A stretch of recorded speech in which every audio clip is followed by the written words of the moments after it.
यीशु मसीह के नाम से आप सभी को सत्य वचनों के ध्यान के लिए स्वागत है।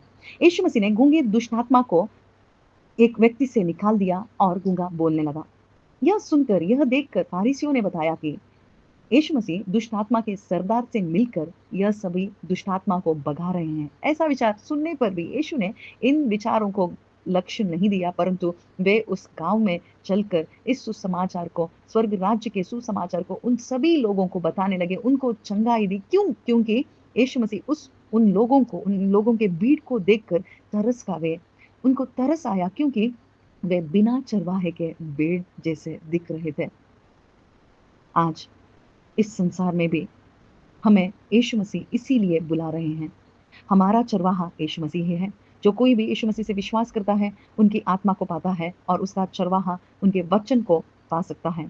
आज उसके वचन, उनके सुसमाचार को सुनकर जो कोई भी पवित्र आत्मा को पाया है, उसका यही काम है। क्योंकि पक्के खेत बहुत सारे हैं, परंतु मजदूर नहीं हैं। आज पिता से प्रार्थना करें, क्योंकि मजदूरों की सख्त ज़रूरत है। आज इन लोगों को, इस संसार के लोगों को यह सुसमाचार की सख्त ज़रूरत है, क्योंकि यहाँ सभी लोगों को सब कुछ मिल रहा है।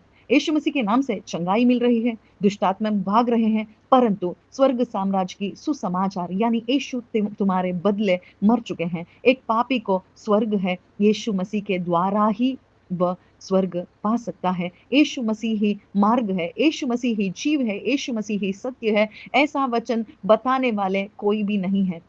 यह सुसमाचार सुनाने पर बहुत सारे लोग हमारे विरुद्ध होंगे। जैसे यीशु मसीह ही इस दुष्ट आत्मा को निकालने पर उन फारिसियों ने उन्हें बताया कि दुष्ट आत्मा के कारण तुम दुष्ट आत्मा के सरदार के साथ मिलकर यह सभी कर रहे हो। ऐसा विचार बताने पर भी यीशु ने उन्हें लक्ष्य नहीं दिया। आज हमें भी यीशु बता रहे हैं कि जो कुछ भी कहें, परंतु उन विचारों को, मनुष्य के कोई भी बातों को तुम लक्ष्य नहीं दो, परंतु मेरे वचन को तुम लक्ष्य दो।